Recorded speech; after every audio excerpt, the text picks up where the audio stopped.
alors avec le petit problème de Kaki tout à l'heure au départ de ce 800 Il mètres. n'était pas prêt, il était mal placé. Il a préféré lever la main. Mais bientôt, ça va être considéré comme un geste. C'est marqué dans le dernier bulletin du règlement. Allez, c'est parti pour le 800 mètres. Et il a été limite de faire un faux départ. Hein. Limite, effectivement. Ça va aller très vite pour se rabattre, évidemment, avec la langue à l'intérieur. Et à l'extérieur, on revient de très loin avec Kaki. Ça peut bousculer, c'est pour cela qu'on ne reste qu'à 6 sur la piste pour la finale. C'est très difficile de se qualifier en finale. Kaki qui a pris l'avantage. Devant la langue. Là, il ne faut pas faire de faute. Hein. C'est exactement pareil que sur un vélodrome. Attention Ismaël aussi, hein, le Soudanais, bien placé en 4e position, c'est la révélation. Là, on est sur les bases d'une 46, hein, 24 pour le premier 200. Il y a 2 Soudanais, faut-il le rappeler. Ismaël et Kaki.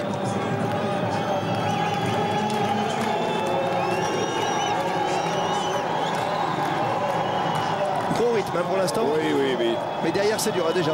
Derrière c'est dur, notamment pour l'Espagnol et le Polonais. Hein. Parce qu'on est parti en sprint, on a coupé son élan, on est ralenti. 3 secondes d'écart et maintenant on va relancer la course. Allez, Kaki.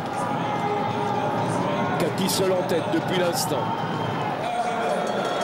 Kaki la langue. Kaki ou la langue pour l'instant. Pour ce dernier tour. Tour de 200 mètres, faut-il le rappeler, avec Jean-Claude Perrin. Pour ces mondiaux en salle de Doha, le record est à 1,42,67.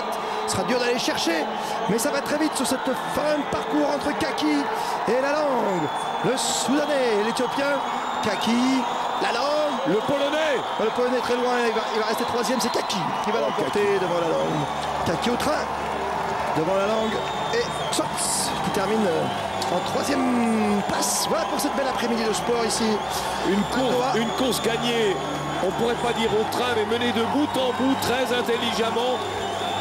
On va attendre le temps de Kaki pour voir la performance du garçon. Devant Ismaël, devant la langue, le Kenyan et Klotz. J'ai bien peur que la Brésilienne ait mordu. Comme vous aimez le sport, je vais vous donner tout simplement une bonne information sur le Paris-Nice avec la victoire d'un Français cet après-midi, Amel Moinard d'étape. Oh, merveilleux. Merveilleux. Le cyclisme français, finalement, voilà, on retrouve des couleurs. La victoire finale pour Alberto Contador dans le Grand Prix de Formule 1 chez les voisins à côté de Doha. C'était le Grand Prix de Bahreïn, le premier Grand Prix de la saison, victoire d'Alonso. Et Michael